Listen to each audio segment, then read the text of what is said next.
Film की शुरुआत होती है और हमें सैम नाम का एक आदमी दिखाया जाता है जो अपनी वाइफ के साथ हंसी खुशी जिंदगी गुजार रहा था। सैम की वाइफ माँ बनने वाली थी, जिस वजह से वो बहुत खुश थी, मगर अक्सर सैम अपने काम की वजह से मसरूफ रहता और अपनी वाइफ को सही से टाइम भी नहीं दे पाता था। एक दिन सैम जब अपने काम के सिलसिले में गाड़ी चलाकर जा रहा होता है तो उसका एक्सीडेंट हो गया था। अब जिस गाड़ी से सैम की गाड़ी का एक्सीडेंट हुआ था उसमें बैठा आदमी मर जाता है। सैम को भी बहुत ज्यादा चोटें आई थी, वो काफी जख्मी हो चुका था। उसको फौरन से हॉस्पिटल ले जाया जाता है। जब उसकी वाइफ को पता चलता है तो वो फौरन से उसके पास आई थी। उसकी हालत को देखकर वो काफी रो रही थी। अब सैम को ऑपरेशन थिएटर में ले जाया जाता है। कुछ देर के बाद जब उसकी आंखें खुलती हैं तो वो खुद को एक बेड पर पाता है। उसके जिस्म में बहुत से पाइप लगे हुए थे। सैम की नजर जब अपने सामने वाले बेड पर जाती है तो सामने एक बूढ़ा मरीज बेड पर लेटा हुआ था जो फिलहाल कोमे में था। अब सैम अपने पास रखी बेल को बजाने लगता है ताकि वो नर्स को बुला सके और कोई आकर उसकी मदद करे, क्योंकि एक्सीडेंट की वजह से उससे अब उठा भी नहीं जा रहा था। लेकिन उसकी बजाई हुई बेल को किसी ने भी नहीं सुना था। सैम यहाँ पर खुद उठने की हिम्मत करता है। वो वहाँ पर खुद से अपने जिस्म में लगे हुए सारे पाइप्स को निकाल देता है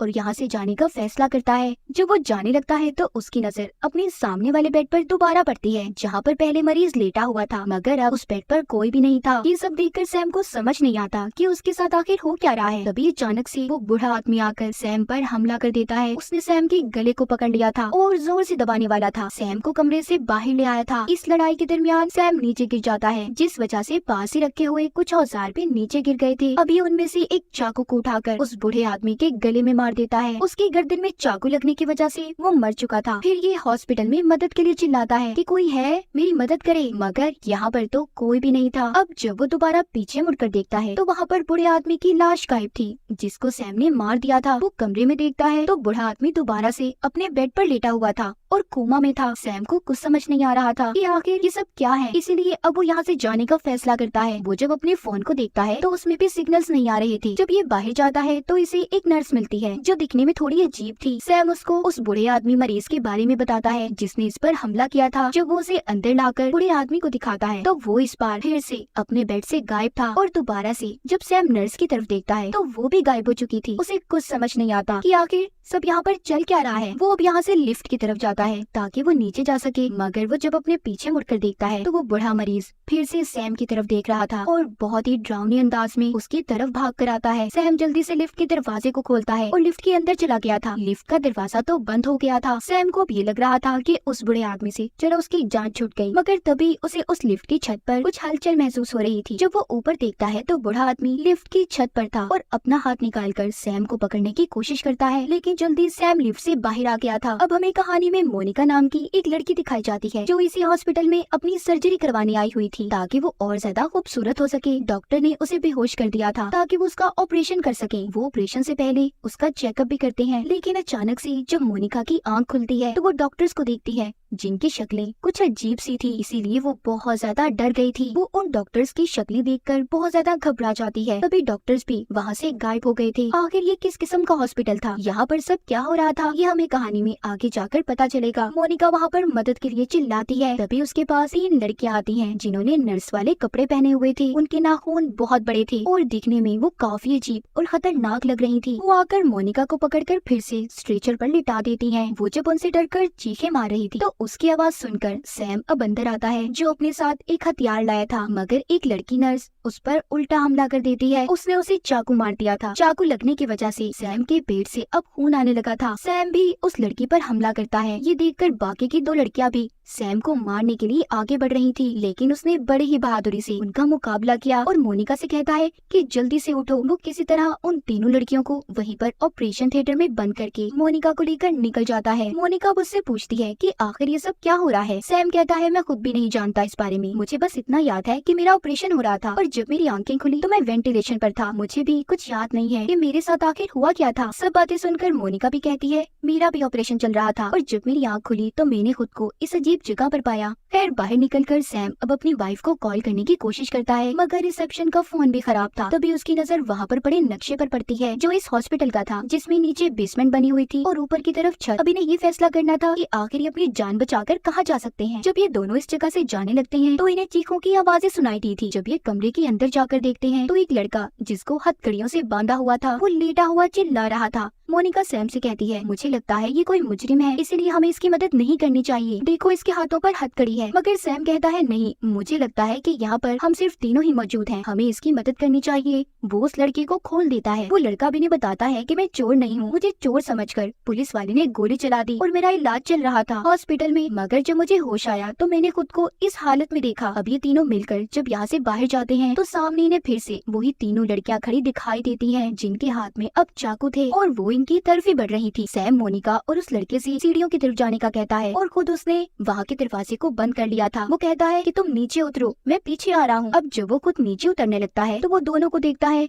वो गायब हो गए थे और नीचे बहुत धुआं था। उसकी नजर नीचे एक दरवाजे पर पड़ती है जहाँ से लाल रंग की रोशनी बाहर आ रही थी। जब सैम नीचे उतरने लगता है तो पीछे से एक हॉस्पिटल में काम करने वाला आदमी उसे पकड़ लेता है और कहता है कि तुम नीचे नहीं जा सकते। वो पकड़कर सैम को ऊपर ले आया था, जिसके बाद वो उसका गला दबाकर उसे मारने की कोशिश करता है। तभी वहाँ पर एक डॉक्टर आती है जो उस आदमी को एक औजार मारकर बेहोश कर देती है। उसने उस आदमी से सैम को बचा लिया था। अब यहाँ पर सैम को अपनी कुछ पुरानी यादें याद आती है कि वो अपनी वाइफ के साथ बहुत खुश था और एक दिन जब वो एक काम से जा रहा था तो उसका एक्सीडेंट हो गया। डॉक्टर सैम को स्ट्रेचर पर लिटाकर एक आदमी के पास लेकर आती है जिसका नाम वर्जल था। डॉक्टर अब उसका इलाज करती है। सैम को जब होश आता है तो उसकी पट्टियां की गई थी, पास ही उसकी एक गोली पड़ी होती है जो उसका दर्द कम करने के लिए थी, इसलिए सैम ने उस गोली को खा लिया था और फिर अपनी शर्ट पहनकर बाहर आता है। तभी वहाँ पर उसके सामने एक पुलिस वाला जाता है और पूछता है कि वो यहाँ पर कैसे आया। सैम कहता है, मैं भी नहीं जानता कि तुम यहाँ पर कैसे आए, जैसे तुम्हें कुछ नहीं पता ऐसे ही मैं भी नहीं जानता कि मैं यहाँ पर क्या कर रहा हूँ। वो पुलिस वाला बताता है, मुझे बस इतना याद है कि मैंने एक चोरी करते हुए लड़के को पकड़ा, मैंने उस पर गोली चलाई थी, मगर तभी मुझ पर एक और आदमी ने गोली चला दी, जिसके बाद मुझे कुछ भी याद नहीं। तभी यहाँ पर सैम खिड़की से बाहर देखता है तो बाहर बहुत अंधेरा था। सैम को ये बात समझ नहीं आती कि आखिर बाहर इतना अंधेरा क्यों है कि कुछ भी नजर नहीं आ रहा। अब जब वो पीछे मुड़कर देखता है तो पुलिस वाला गायब हो चुका था। जब वो थोड़ा सा आगे आता है तो उसे फिर वही आदमी वर्जल मिलता है, जिससे सैम पूछता है कि मैं यहाँ पर कैसे आया हूँ। वो कहता है, मुझे बताओ तुम भी असली हो या नकली। वर्जल कहता है कि मैं असल हूँ और ये हॉस्पिटल भी असल है, मेरा इलाज भी उसी डॉक्टर ने किया था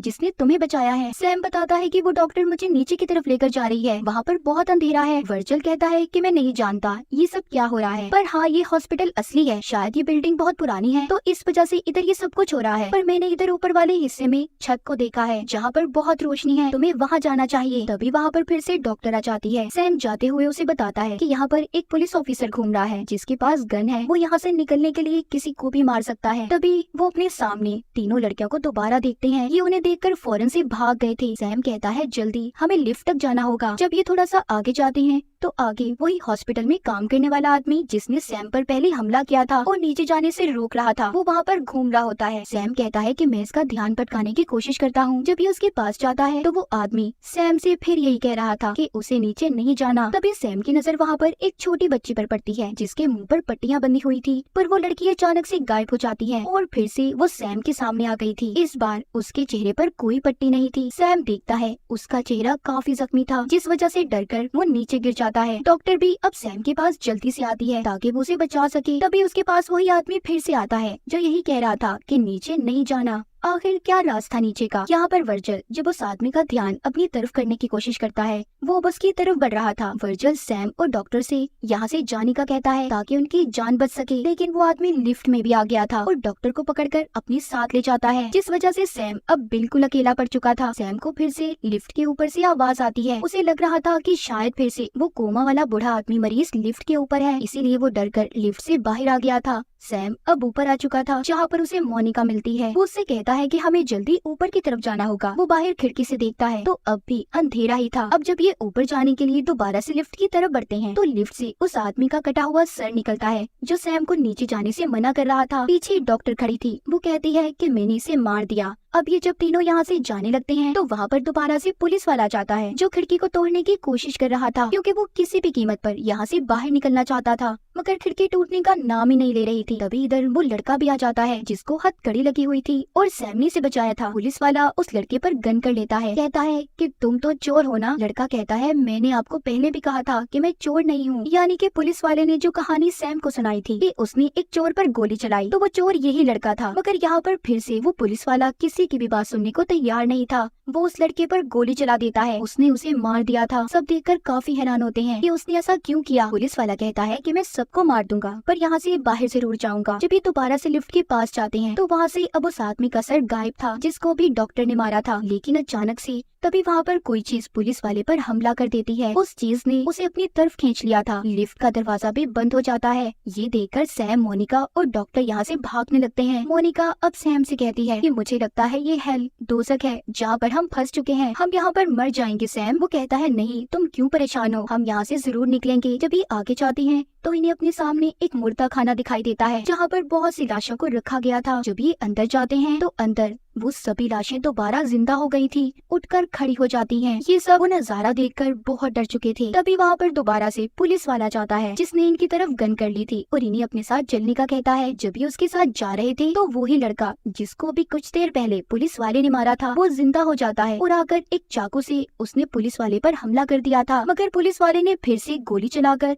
उस लड़के को मार दिया। तभी नीचे बेसमेंट से जहाँ से सैम ने लाल रोशनी को देखा था भी कोई ताकत पुलिस वाले को उस जगह पर खींचकर अपने साथ ले जाती है। सैम को डॉक्टर वहाँ पर यही कह रही थी कि तुम मेरे साथ नीचे बेसमेंट में चलो, मगर सैम ने उसे मना कर दिया था। कहता है नहीं, मैं ऊपर जाऊंगा जहाँ पर मैंने रोशनी को देखा है। तभी मोनिका को भी कोई ताकत खींचकर अपने साथ ले जाती है। सैम अब लिफ्ट के अंदर आता है जहाँ पर उसे वर्जल मिलता है। जब ये ऊपर आती है तो इन्हें बच्चों का कमरा मिलता है जहाँ पर पैदा हुए बच्चों को रखा जाता था। वहाँ पर सैम अपनी वाइफ और बच्चे को भी देखता है, मगर ये सिर्फ उसका एक ख्याल था। तो अब हमें पता चलेगा ये जगह क्या थी और यहाँ पर ये सब कुछ क्यों हो रहा था। यहाँ पर आकर वर्जल बताता है कि ये जगह ऐसी जगह है जहाँ पर मरने के बाद इंसान की आत्मा कैद हो जाती है। उस आत्मा को इस बात का खुद फैसला करना होता है कि वो नीचे हेल दोजख में जाएगी या फिर ऊपर हेवन जन्नत में। सैम पूछता है कि तुम कौन हो। वर्जल बताता है कि मैं गाइड हूँ, मैं अच्छे लोगों को हेवन में भेजने का काम करता हूँ और वो जो डॉक्टर है वो बुरी गाइड है जो अपने साथ लोगों को हेल जहन्नुम में लेकर जाना चाहती है। सैम को यहाँ पर पता चलता है कि वो अब मर चुका है और उसके साथ अब तक जितने भी लोग थे सब मरे हुए थे। मोनिका, वो लड़का